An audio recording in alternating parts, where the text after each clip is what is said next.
Bonjour, bonsoir frères et sœurs, que Dieu vous bénisse. En tout cas, merci beaucoup de votre temps ainsi que de l'attention que vous allez accorder à notre partage d'aujourd'hui. Aujourd'hui, j'aimerais réfléchir ensemble avec vous sur la théologie. Il y a quelques jours passés, j'ai vu beaucoup de discussions dans différents groupes Facebook auxquels nous faisons partie. En effet, les enfants de Dieu se divisent sur ces sujets. Les uns pensent que non, la théologie n'est pas une bonne chose, c'est diabolique et l'Église n'a pas besoin de la théologie. Tandis qu'il y a d'autres, toujours des chrétiens, qui, eux, pensent que pour être un bon pasteur, il faut impérativement faire de la théologie.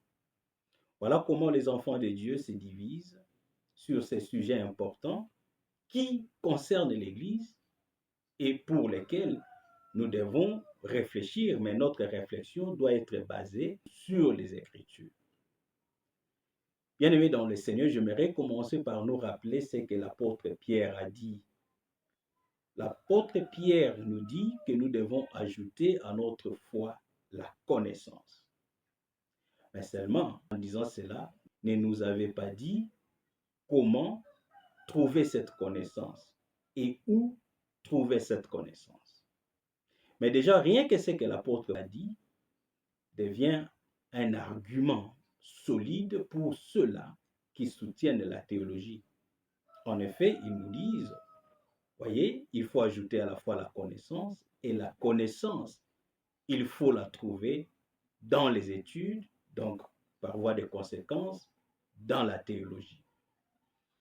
Ces raisonnements semblent être cohérents à la lumière des hommes. Mais bien-aimés dans le Seigneur, ça pose problème quelque part, tel que nous allons le découvrir. J'aimerais ici nous rappeler que ce n'est pas un péché de faire la théologie. La théologie en soi n'est pas un péché, parce que la théologie, c'est une science comme toute autre science.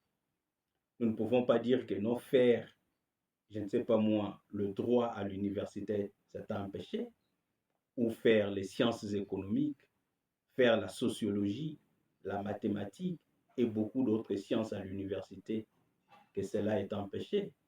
Pas du tout. De même que la théologie. Quand on va à l'université, on fait la théologie, c'est une option qu'on choisit. Et à la fin de ces études, on va vous délivrer un diplôme d'université. Et avec ces diplômes, ça va vous ouvrir les portes pour l'emploi, évidemment pour embrasser une carrière professionnelle. En cela, la théologie n'est pas mauvaise du tout. Mais frères et sœurs, là où ça pose problème, c'est quand on va faire la théologie avec l'idée de devenir pasteur, ou encore quand on fait la théologie prétendument pour être un bon pasteur, comme beaucoup le pensent, qu'on ne peut pas être un bon pasteur si l'on n'a pas fait la théologie. Si telle est la pensée en faisant la théologie, là, je peux vous avouer qu'on est à côté de la pensée de Dieu telle qu'elle est exprimée dans les Saintes Écritures.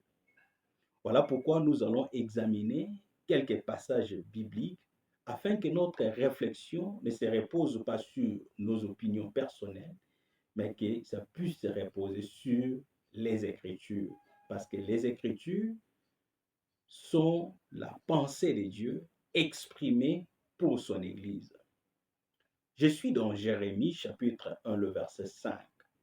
Ici, c'est Dieu qui parle. Il dit ceci. Avant que je ne t'eusse formé dans le ventre de ta mère, je te connaissais, et avant que tu fusses sorti de son sein, je t'avais consacré, je t'avais établi prophète des nations. Ici, Dieu nous fait voir qu'il établit ses serviteurs depuis avant leur naissance.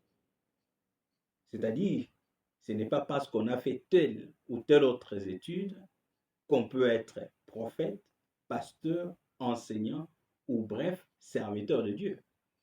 Pour être serviteur de Dieu, il faut être connu de Dieu, être appelé par Dieu et être établi comme tel. Dans Ésaïe chapitre 49, le verset 1, la Bible dit ceci. Écoutez-moi, peuple lointain, soyez attentifs. L'Éternel m'a appelé dès ma naissance. Il m'a nommé dès ma sortie des entrailles. L'appel de Dieu pour être établi serviteur de Dieu, envoyé de Dieu, ne commence pas par la théologie ou n'importe quelle étude qu'on embrasse d'ailleurs quand on a déjà atteint l'âge mature. Mais ça commence avant que l'homme ne sache quoi que ce soit sur cette terre. Dieu l'a appelé, Dieu l'a établi. Bien-aimés dans le Seigneur, c'était les deux passages que nous trouvons dans l'Ancien Testament, selon la subdivision de la Bible que nous utilisons. Maintenant, revenons à quelques passages que nous trouvons dans le Nouveau Testament, lesquels passages vont faire l'objet de nos analyses afin de comprendre comment être un serviteur de Dieu et un bon serviteur de Dieu. Je suis dans Galates chapitre 1, le verset 11 et 12. Ici, c'est Paul qui parle. J'aimerais nous rappeler que Paul, c'est celui qui, par la grâce de Dieu, nous a expliqué ce que c'est l'Église. Et parce que le sujet de la théologie, c'est ce sujet qui divise l'Église aujourd'hui, lisons Paul pour comprendre si vraiment ce sujet devrait diviser l'Église, parce que je pense que les Écritures sont très claires. Paul nous dit ceci. Nous savons nous tous que Paul avait appris la loi juive chez Gamaliel. Et Paul, il était un érudit. Il était bourré de connaissances parce qu'il avait étudié chez Gamaliel. Mais c'est Paul nous dit ceci dans Galates chapitre 1, le verset 11 et 12. Je vous déclare, frères, que l'évangile qui a été annoncé par moi n'est pas de l'homme, car je ne l'ai ni reçu, ni appris d'un homme, mais par une révélation de Jésus-Christ. Bien-aimés dans le Seigneur, Paul ne nous dit pas que ce qu'il a enseigné à l'Église, il l'avait appris de Gamaliel ou de qui que ce soit. Ce n'est pas parce qu'il est allé dans une école quelque part. Mais ce qu'il a enseigné à l'Église, Paul l'a reçu, Paul l'a eu par révélation de Jésus-Christ. Donc le message de l'Église, ce n'est pas un message que nous tirons d'une école quelque part, mais c'est un message que nous tirons de Dieu lui-même, et cela par révélation. Voilà comment la théologie peut vous donner beaucoup de connaissances des choses du monde, beaucoup de connaissances des choses religieuses, mais pas la connaissance des choses de Dieu. En disant cela, j'aimerais aussi lire ce qui est écrit dans 1 Corinthiens chapitre 2. Lisons à partir du verset 11. Il est écrit, « Lesquels des hommes, en effet, connaît les choses de l'homme, si ce n'est l'esprit de l'homme qui est en lui? De même, personne ne connaît les choses de Dieu, si ce n'est l'esprit de Dieu. Or, nous n'avons pas reçu l'esprit du monde, mais l'esprit qui vient de Dieu, afin que nous connaissions les choses que Dieu nous a données par sa grâce. » Le verset 13. « Et nous en parlons, non avec des discours qu'enseigne la sagesse humaine, mais avec ceux qu'enseigne l'esprit, employant un langage spirituel pour les choses spirituelles. Mais l'homme animal ne reçoit pas les choses de l'Esprit de Dieu, car elles sont une folie pour lui, et il ne peut les connaître parce que c'est spirituellement qu'on en juge. L'homme spirituel, au contraire, juge de tout, et il n'est lui-même jugé de personne ou par personne. Bien-aimés dans le Seigneur, quand nous parlons de l'Église, nous parlons de choses spirituelles, nous parlons de choses de Dieu. les choses spirituelles ne peuvent pas être connues par un homme charnel. C'est-à-dire, quand on parle de charnel là-bas, c'est-à-dire un homme naturel. Mais c'est un homme spirituel. C'est lui à qui Dieu a donné l'esprit pour comprendre les choses de l'esprit. C'est pour cela Paul dit, nous avons reçu l'esprit de Dieu. C'est l'esprit de Dieu qui nous fait entrer dans la connaissance des choses de Dieu. C'est pour cela Paul dit, il dit que ces choses, je ne les ai appris de personne, pas même de Gamaliel, alors que Paul avait appris la loi juive chez Gamaliel.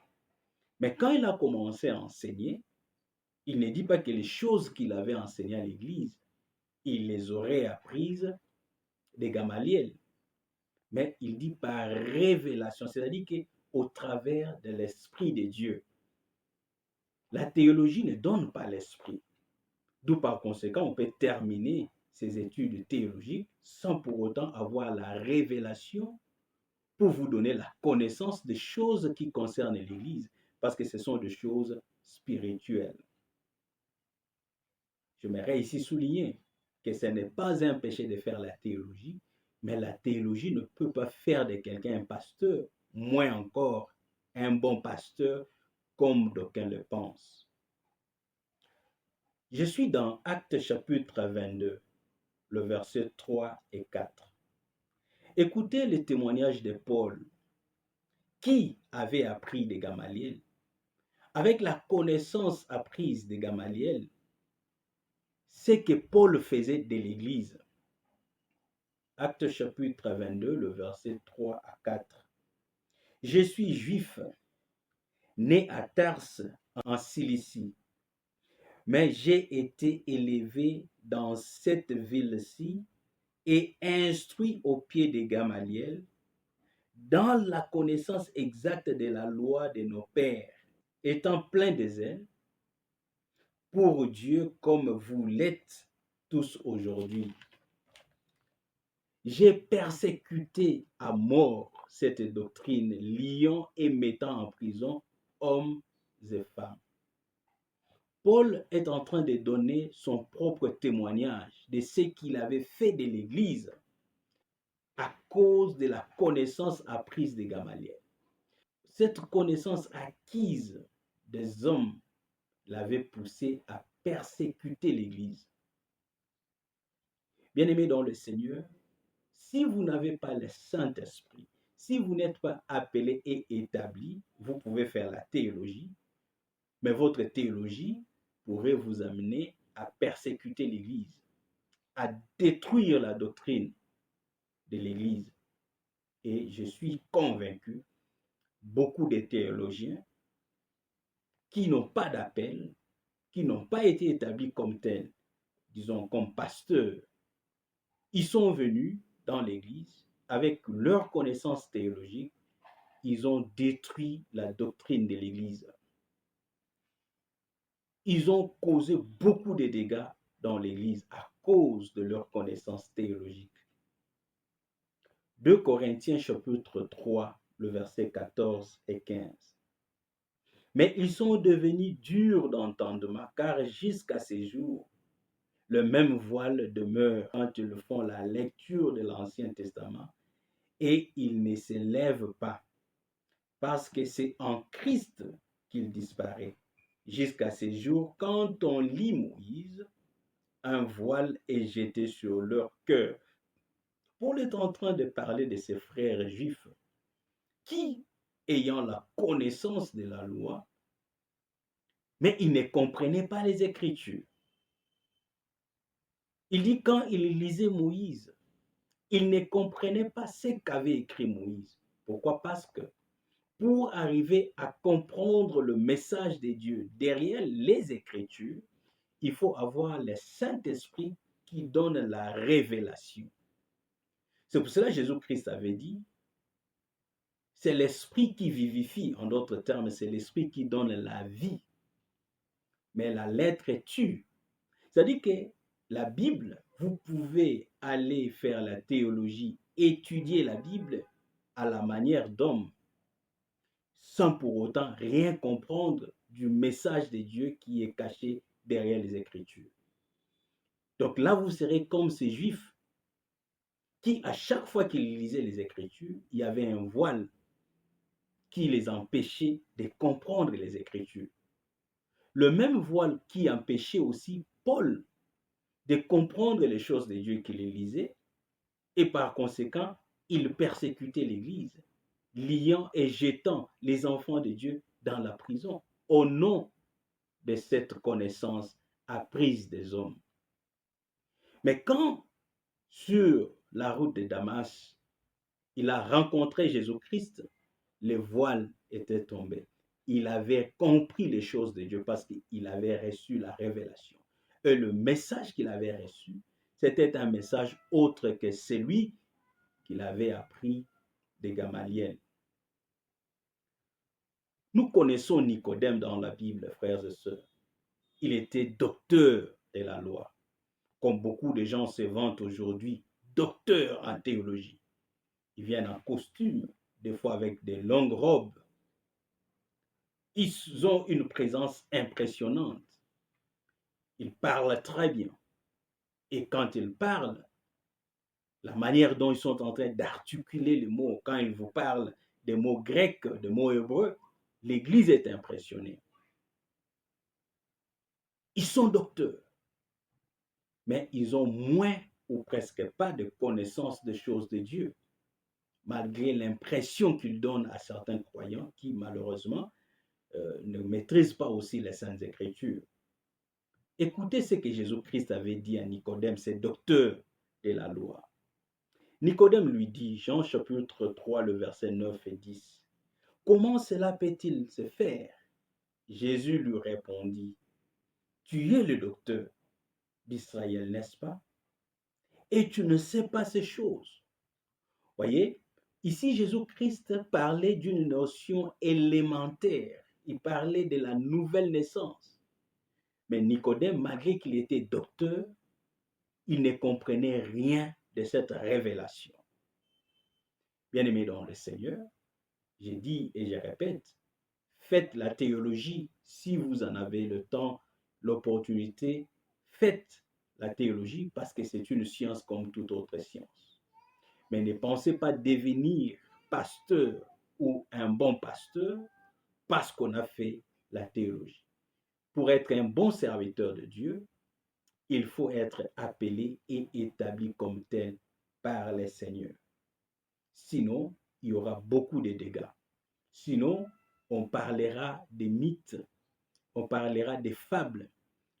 On sera là rien que pour impressionner les enfants de Dieu, alors qu'en réalité, vous serez à côté de la pensée de Dieu telle qu'exprimée dans les Saintes Écritures pour son peuple.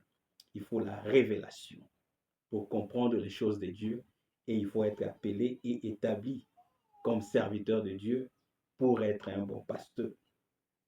Actes chapitre 4, le verset 13, la Bible dit ceci. Lorsqu'ils virent l'assurance de Pierre et des gens, ils furent étonnés, sachant que c'étaient des hommes du peuple sans instruction, et ils les reconnurent pour avoir été avec Jésus. Vous connaissez au début de l'Église comment les gens s'opposaient au message de Pierre et de Jean. Ils ne voulaient pas que ces gens rendent témoignage de Jésus-Christ. Et les disciples ou les apôtres qui étaient avec Christ, ayant reçu le Saint-Esprit quand ils ont commencé l'œuvre de l'Église, ils ont fait beaucoup de miracles et les gens commençaient à chercher par tout le moyen comment taire ces gens. Ils ont arrêté les uns, jeté dans la prison les autres et consorts. Et ici, on nous parle de Pierre et des gens qui ont été convoqués, arrêtés, convoqués. Mais quand ils ont pris la parole pour parler, les gens se sont rendus compte de quelque chose. Ils ont examiné leur vie, ils ont compris que c'était des gens de peuple. Quand on parle des gens de peuple, c'est-à-dire que des gens sans instruction, des gens qui n'avaient pas étudié, des gens qui ne sont pas allés faire la théologie, ils n'avaient pas un parler éloquent, mais ils ont reconnu une chose. Ces gens qui parlent avec beaucoup d'assurance comme ça, alors qu'ils n'ont pas reçu de l'instruction, alors qu'ils ne sont pas instruits. Qu'est-ce qu'ils ont reconnu en ces gens? C'était le fait qu'ils étaient avec Jésus. Bien-aimé dans le Seigneur, Jésus, c'est lui l'Esprit, parce qu'il a dit, je m'en vais, mais je reviens vers vous. Jésus est avec son Église, parce que le Saint-Esprit, c'est la présence de Jésus-Christ. Aujourd'hui, il faut être avec Jésus. Il faut avoir le Saint-Esprit qui est la présence de Jésus-Christ en nous pour faire l'œuvre de Dieu. Vous n'avez pas besoin de faire la théologie. Quand bien même que la théologie, comme je l'ai déjà souligné, n'est pas une mauvaise chose. Mais on apprend la théologie comme on apprend beaucoup d'autres sciences. Question d'avoir son diplôme qu'on peut présenter dans différentes entreprises pour embrasser une carrière professionnelle et faire son argent. Mais quand on va faire la théologie pour devenir pasteur, voilà ce qui pousse beaucoup de gens qui sont dans l'Église à chercher à faire de l'argent derrière le dos des enfants de Dieu. Alors que l'Église n'est pas une entreprise où l'on vient juste pour faire de l'argent. Parce que si l'idée, c'est de faire de l'argent parce qu'on a étudié et qu'on a son diplôme, alors on va utiliser les Écritures pour manipuler. On est pasteur par vocation. Ce n'est pas pour chercher de l'argent. Ce n'est pas comme une carrière professionnelle où l'on vise le lucre. On est pasteur par vocation. Quand on a la vocation céleste, quand on a l'appel, quand on est véritablement établi, on est prêt à faire tout pour le salut des âmes et non pas pour s'accumuler de l'argent qu'on trouve malheureusement de manière malhonnête parce qu'on est dans la manipulation de tel ou tel autre passage de la Bible pourvu qu'on tire des gains derrière les enfants de Dieu. Matthieu chapitre 11, le verset 25. En ces temps-là, Jésus prit la parole et dit, « Je te loue, Père, Seigneur du ciel et de la terre, de ce que tu as caché ces choses aux sages et aux intelligents et de ce que tu les as révélées aux enfants. » Donc, les choses de Dieu sont cachées à une catégorie de gens. Des gens qui prétendent être sages ou intelligents, peut-être parce qu'ayant fait la théologie. Dieu a caché ces choses de l'Église, mais Dieu les a révélées aux enfants. Mais quelle est la caractéristique des enfants? Les enfants ont un cœur pur.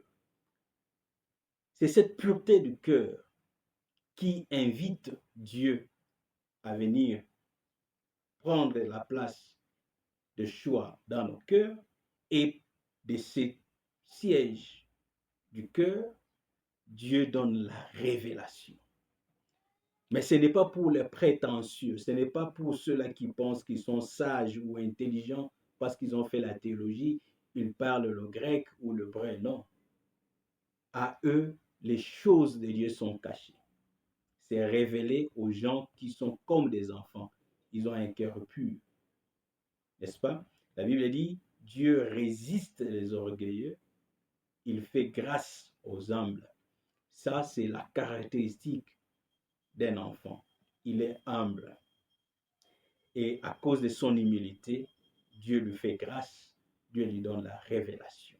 Parce que la révélation vient au moyen de la grâce de Dieu. 1 Corinthiens chapitre 9, le verset 16, et puis Jérémie chapitre 20, le verset 9 ici. Je donne ces deux passages parce que je viens tout à l'heure de parler de la vocation. Ici, j'aimerais à ce que nous comprenions quand quelqu'un est appelé et établi, quand il a la vocation céleste, comment est-ce qu'il fait les choses?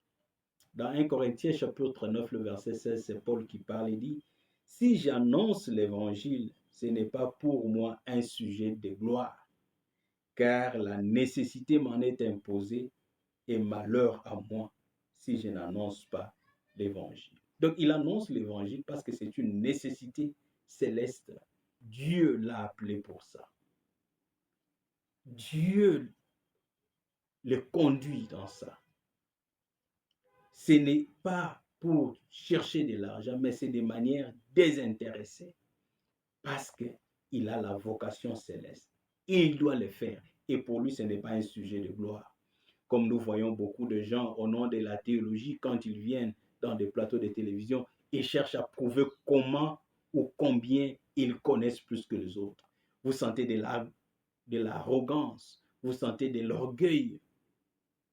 Ces gens qui n'ont pas d'humilité, qui pensent tout connaître, ils viennent travailler comme des employés, comme des professionnels. Mais celui qui a reçu la vocation céleste, il fait ça de manière désintéressée, pas pour chercher sa gloire. J'ai vu beaucoup de débats télévisés entre différents serviteurs de Dieu. Et des fois, ça nous écœure parce que vous sentez de l'orgueil, de l'arrogance. Même là où vous sentez vraiment qu'on n'a pas d'argument, au nom de son orgueil, on veut protéger sa réputation parce qu'on est à la télé. On refuse d'accepter ce qui est vrai, ce qui est biblique. Tout ça, c'est au nom de la théologie. Jérémie sentait aussi la même chose. Jérémie chapitre 20, le verset 9. Si j'ai dit, je ne ferai plus mention de lui, je ne parlerai plus en son nom, il y a dans mon cœur comme un feu dévorant qui est renfermé dans mes os. Je m'efforce de les contenir et je ne les puis pas. Il dit, si je me dis non, je ne peux plus parler de Dieu, je ne peux plus faire ça. Mais cette parole en lui devient comme un feu dévorant, qu'il enferme les os et il finit toujours par parler. Voilà quelqu'un qui a reçu la vocation. Il n'a pas besoin d'être motivé par les offrandes de gens, par des dîmes ou consorts, non. Il les fait parce que le ciel l'a appelé pour ça. Et des fois, c'est dur, mais ils sont prêts à les faire parce que le ciel a décidé ainsi. Bien-aimés dans le Seigneur, la théologie comme science, ce n'est pas une mauvaise chose. Allez-y faire la théologie, mais mettez en tête que quand vous faites ça, vous êtes en train de le faire pour probablement embrasser une carrière professionnelle. Mais les choses de Dieu, il ne s'agit pas de la profession, mais de la vocation céleste. Et pour bien le faire, il faut être appelé et établi par Dieu. Et si Dieu vous a appelé, Dieu vous a établi, c'est Dieu qui vous donne la révélation de ce qui est écrit. Parce que nous prêchons la Bible, mais cette Bible, ce sont des écrits. Et pour les comprendre, on a besoin du Saint-Esprit. Il faut que Dieu nous donne la révélation afin que l'Église soit bien orientée. Il y a beaucoup de choses à dire sur ces sujets. Je pense que le peu que nous avons partagé avec vous va éclairer beaucoup de gens. S'il y a des questions, par contre, n'hésitez pas de nous les envoyer, comme vous le faites d'ailleurs d'habitude, en nous envoyant des messages sur WhatsApp 00243 99 00 88 499, ou soit écrivez-nous directement dans inbox sur Facebook et nous allons essayer, selon la mesure de la grâce que Dieu nous a faite, répondre à vos questions. Que le Seigneur vous bénisse. Shalom.